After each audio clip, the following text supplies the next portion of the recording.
न यावत् उमानाथ पादारविंदम भजन्ति हि लोके परेवा नराणं न तावत् सुखम शांति संतापनाशम प्रसीद प्रभु सर्वभूतादिवासम। नमस्कार, स्वागत है आपका। मैं आचार्य विक्रमादित्य आपके समक्ष हूँ और आज का विषय हमारा है वृश्चिक राशि वालों के लिए मंगल का प्रभाव। मंगल जब अस्त हो रहे हैं, आपने सुना होगा मंगल अस्त हो रहे हैं, और उनका प्रभाव कैसा रहेगा। देखिए वृश्चिक राशि वालों, ये एक भौगोलिक घटना है। भूगोल के अनुसार से समय परिवर्तन की तरफ जाता है और ज्योतिष विज्ञान ने उसके सूक्ष्म सिद्धांतों को समझते हुए उनके विशेष तौर पर गणित के माध्यम से उस सिद्धांत को समझा कि आकाशीय पार्लियामेंट में होता क्या है।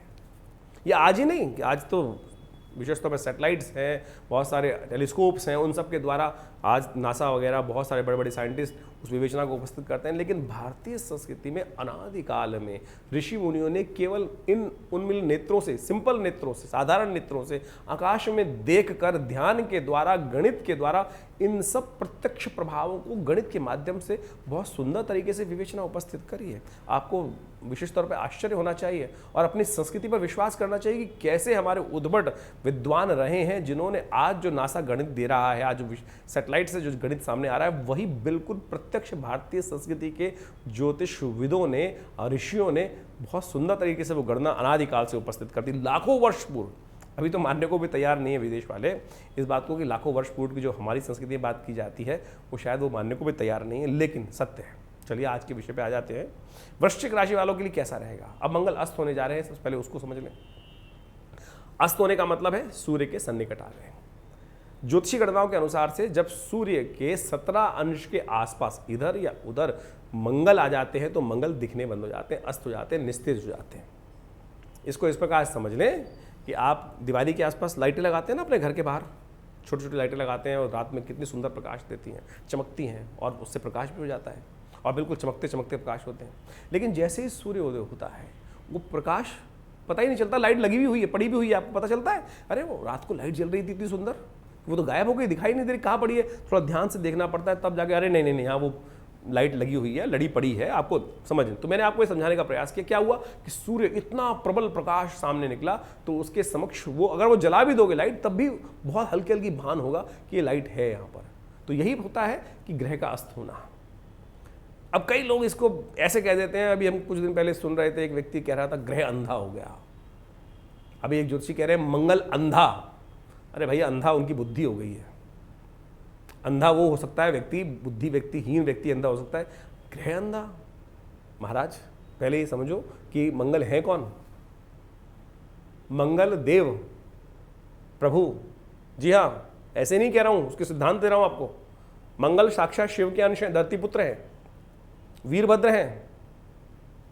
कथा के अनुसार से जब भगवान का पसीना, जब सती अपने आप को यज्ञ में समर्पित कर दी, दक्ष के यज्ञ में विध्वंस हो गया यज्ञ, तब जाकर भगवान ने अपने वीरभद्र को, अपने पसीने को, जब भगवान का पसीना, शंकर का पसीना जब पृथ्वी पर पड़ा, उससे वीरभद्र उत्पन्न हुए, उन्होंने जाकर यज्ञ विध्वंस किया और वो बाद में आशीर्वाद प्राप्त करके आकाश मार्ग में मंगल के नाम से स्थित हुए, जिनको भूमिपुत्र कहा जाता है, धरतीपुत्र कहा जाता है, धरती के अंश कहा जाता है, शिव का अंश है वो साक्षात। तो इसलिए ये मूर्खतापूर्ण जो बातें विवेचन आज की तारीख में यूट्यूब पे कई जगह महान लिख के हेडिंग लगा देते हैं, ग्रह अंधा हो गया, मंगल अंधा हो गया। मंगल नहीं अंधा हो गया, वो ग्रह जो ज्योतिषी जी बोल रहे हैं, जो ज्योतिषी भी नहीं कहूँगा मैं उनको, जो भी लोग हैं मूर्खाधिपति लोग, वो अंधे हो गए हैं। तो आप समझें, ग्रह का प्रभाव समझें कि ग्रह क्या है। तो आप हर चीज़ की हमारे यहाँ भारतीय संस्कृति में उत्पत्ति का रहस्य समझाया गया है। तो हमने आपको एक बात समझाने का प्रयास किया कि क्या कुछ कर रहा है। अब वृश्चिक राशि वालों के लिए क्या है प्रभाव, समझ लीजिए। 17 अंश के आसपास मंगल आ जाएगा तो अस्त हो जाएगा। लेकिन हुआ क्या है इस बार, ये मंगल जो है करीब करीब 4 महीने 115 दिन तक के लिए अस्त हो रहे हैं। ये बहुत रेयर होता है। 17 अंश सूर्य के साथ, देखिए हमारा जो सूर्य की जो हमारी जो ये सोलर सिस्टम है, इसमें जो बिल्कुल राउंड नहीं है, ये ओवल शेप में है। ऐसा है कि एक जगह धूप जाते हुए इस प्रकार से घूम के हुए आता है, तो उसका प्रभाव समझने की आवश्यकता है कि कहाँ कितने।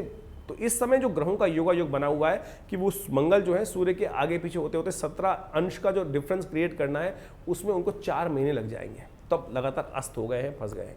अब उसका प्रभाव शून्य हो गया। तो अब वृश्चिक राशि वालों के लिए क्या समझ, बड़ा इंपॉर्टेंट है वृश्चिक राशि वालों का प्रभाव। वृश्चिक राशि वालों, आपके तो ग्रह के स्वामी हैं, सूर्य मंगल आपके राशि के स्वामी हैं, और जब वही अस्त हो गए, राशि का स्वामी आपका घर का अधिपति जो है, आपके घर का मठाधीश जो है, आप समझे आपका जो संपूर्ण राजा जो है वही अस्त हो गया, वही प्रभावहीन हो गया, तो आपके ऊपर बहुत इंपॉर्टेंट प्रभाव उसका आने वाला है। मंगल आपके प्रभाव लग्न में रहेंगे, मंगल आपके छठे भाव के स्वामी हैं, जो रिपु भाव है, शत्रु भाव है, रोग का भाव है, वहां भी अस्त हो गया मंगल। कुछ अच्छा कुछ खराब योग आपके लिए बन सकता है। तो ऐसे में आपको सावधानी से समझना है कि मंगल आपके लिए क्या करेगा और कैसे आप उससे बच सकते हैं। उपाय भी हम आपको बताएंगे, चिंता ना करें, उन सब चीज़ों को समझते हुए आपको कार्य करने की ज़रूरत है। ऐसे में मंगल को समझते हुए यदि आप कार्य कर लेंगे तो बहुत सुंदर तरीके से उसके प्रभाव को आप शून्य भी कर सकते हैं। चिंता ना करें, उस बात को अच्छे से समझते हुए। ऐसे में मंगल चल कहाँ रहे हैं इस वक्त, वो भी आप समझ लें आप मंगल। ऐसे में मंगल का जो प्रभाव है विशेष तौर पर, वो आपको बहुत इंपॉर्टेंट तौर पे समझना पड़ेगा। मंगल आपके जैसे लग्न का स्वामी है, आपकी अपनी पर्सनैलिटी पे नेगेटिव प्रभाव उत्पन्न कर सकता है। आप इंफीरियरिटी कॉम्प्लेक्स में आ सकते हैं। मंगल किसका प्रतीक है? मंगल उत्साह का प्रतीक है, साहस का प्रतीक है, मंगल शुभ का प्रतीक है। पहले सबसे पहले ये समझें मंगल का मतलब क्या है। हमारे विभिन्न प्रकार के मंगल के मंत्र बताए गए हैं। भगवान की आराधना, विष्णु जी की आराधना करते हैं ना, सबसे पहले कहा जाता है मंगलम भगवान विष्णु मंगलम गरुड़ ध्वजा। अरे मंगल करने वाले भगवान, आनंद करने वाले भगवान विष्णु आपको नमन। मंगलम भगवान विष्णु मंगलम गरुड़ ध्वजा। भगवान विष्णु को मंगल स्वरूप कहा गया है, मंगल आनंद देने वाले मंगल। आनंद तो मंगल अशुभ नहीं है भाई। आपका बच्चा, ज्योतिषी महाराज पंडित जी बताते हैं, आपके घर में मांगलिक पुत्र जन्म हुआ है, मांगलिक संतान की उत्पत्ति हुई है, तो आप पसीने छूट जाते हैं लोगों के। मंगल अब कहाँ शादी कराऊंगा, क्या कराऊंगा? अरे भैया, मंगल का मतलब उदय, आनंद आया है, तो इसलिए भाव कहाँ नेगेटिव में फंस रहे हो। कुछ लोग हैं जो आपके दिमाग में कैसे कीड़े डाल देते हैं, कैसे प्रपंच उपस्थित कर देते हैं, तो आप उन सबको त्यागो। भारतीय संस्कृति आनंद की संस्कृति है। भारत में संस्कृति, हमारे विज्ञान ने कहीं डराने का प्रयास नहीं किया। हमारे भारत ने तो, ज्योतिष विज्ञान ने, भारतीय संस्कृति ने, वेद विज्ञान ने तो उजाला प्रकाश लाने का प्रयास किया है। अगर कहीं दिक्कत भी तो समझाया, अरे भाई लाइट लेके जा, टॉर्च लेके जा, दिया लेके जा, उसको प्रकाश करने का प्रयास है।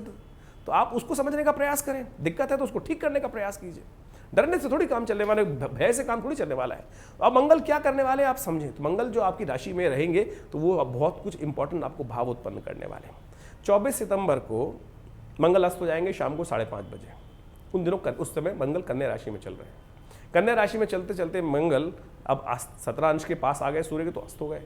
ऐसे में मंगल जब आगे चलेंगे तो 3 अक्टूबर तक मंगल कन्या राशि में चलेंगे, तब भी अस्त रहेंगे। अब जब आपके ये रहेंगे तो छठे भाव, आपके एकादशवें भाव में रहेंगे।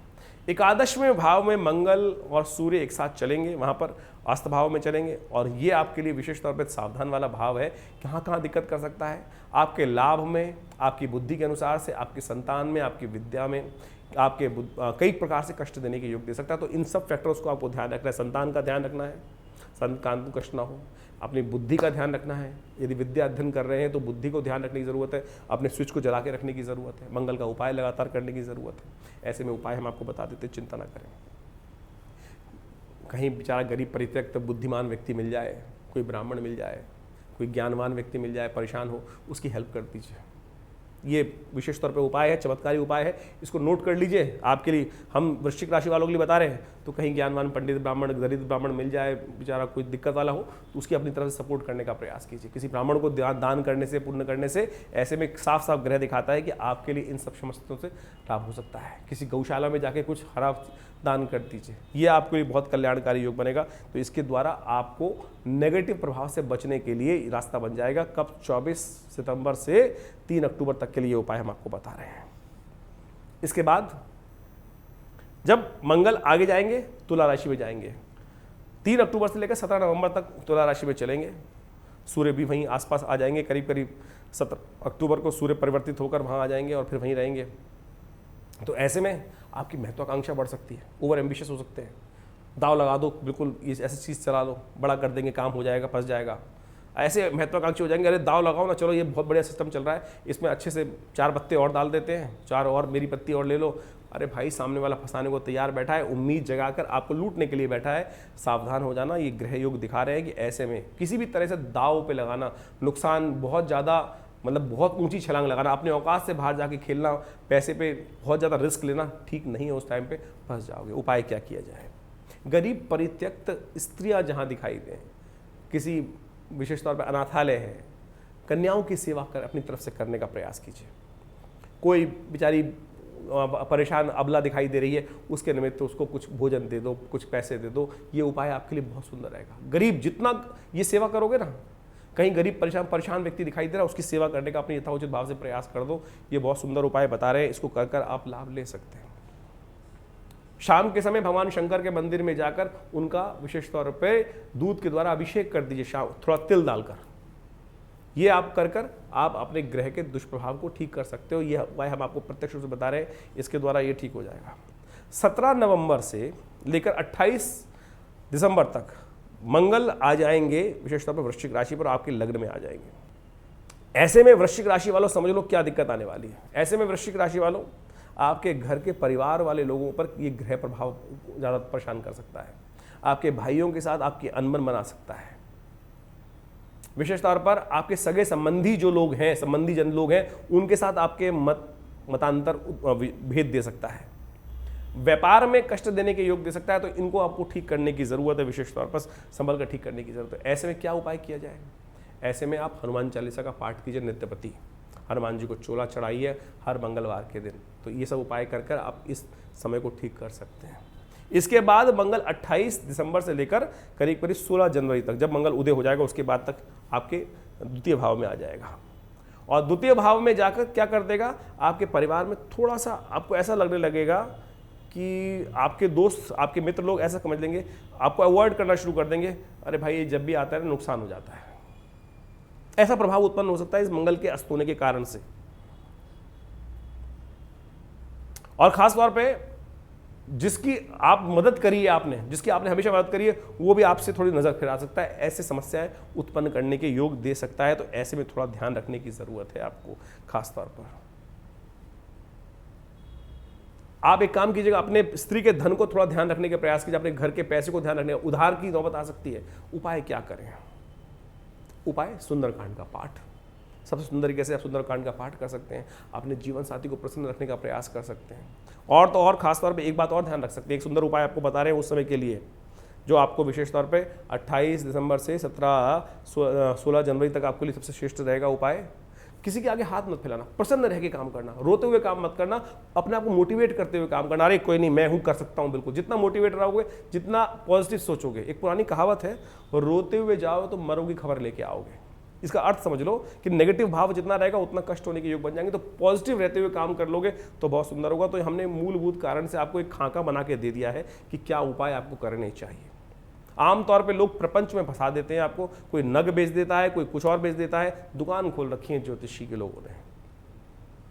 हमने अपने पिताश्री के सानिध्य में रहते हुए, आचार्य श्री कृष्णदेव जी महाराज के सानिध्य में रहते हुए ये सुंदर व्यवस्था आपके समक्ष रखी है। ज्योतिष को प्रत्यक्ष जिस तरह से ज्योतिष है उसको आपके समक्ष रखने का प्रयास किया है। ये आश्रम विवेकानंद योगाश्रम दिल्ली में स्थित है। करीब 50-60 सालों से योग, प्राकृतिक चिकित्सा, अध्यात्म, विज्ञान, पराविद्याओं के क्षेत्र में काम कर रहे हैं। आश्रम में नित्य करीब 8 घंटे यज्ञ होता है। बहुत सुंदर तरीके से शोध संस्थान बनाया है। 100 किताबें, पुस्तकें आश्रम की तरफ से प्रकाशित की गई हैं। भारतीय पराविद्याओं, ज्योतिष, मंत्र विज्ञान, प्रेत विज्ञान, यज्ञ विज्ञान, मुद्राओं के द्वारा कैसे ठीक कर सकते हैं, योग के ऊपर कैसे लाभ ले सकते हैं, इन सब क्षेत्रों में हम काम कर रहे हैं। हर रविवार को आश्रम में विशेष कार्यक्रम रहते हैं, समय समय पर विशेष कार्यक्रम रहते हैं और आप सब उस पर सम्मिलित हो सकते हैं। तो आप सब अपने कष्टों को दूर करने के लिए इस ज्योतिष को सही रूप से समझने का प्रयास किया। हमने आपके समक्ष एक विवेचना उपस्थित करी है, एक अपना विचार उपस्थित किया है, ग्रहों का क्या प्रभाव रहता है।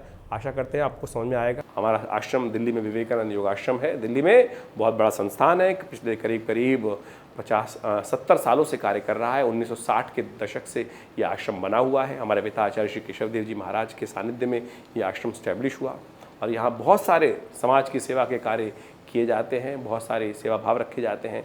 बहुत बड़ी गौशाला है आश्रम के अंतर्गत, बहुत भंडारे चलते हैं, रविवार को बहुत विशाल भंडारा होता है, मंगलवार के दिन सुंदरकांड का सुंदर पाठ होता है। नित्यपति हर रोज़ करीब 8 घंटे यज्ञ रहता है आश्रम पर, आप भी हर रविवार को उस यज्ञ में भाग ले सकते हैं। इसके अलावा माँ भगवती की दिव्य प्रतिमा है जो 1947 में मुल्तान से हमारे आश्रम पे पधारी, वो प्रतिष्ठित हैं। बहुत चमत्कारी 400 साल पुरानी प्रतिमा है, भगवती की चमत्कारी प्रतिमा है और उनका दर्शन कर लेने मात्र से समस्त कष्ट दूर होते हैं। और दिल्ली में ये विवेकानंद हॉस्पिटल योग आश्रम 100 बेड का योग प्राकृतिक चिकित्सा का हॉस्पिटल है जो कार्य क्षेत्र में है। भारत सरकार के साथ मिलकर कार्य करते हैं हम लोग और बहुत सारे शोध कार्य करीब करीब 100 पुस्तक के आश्रम की तरफ से प्रकाशित हैं जो भारतीय पराविद्याओं पर है। तो ये बहुत सारे कार्य हैं, हम समय समय पर करते रहते हैं। आप भी विवेकानंद योग आश्रम से जुड़े, समस्त जानकारी के लिए नीचे फ़ोन नंबर दिए हुए हैं, उनसे संपर्क साध सकते हैं। धन्यवाद, नमस्कार।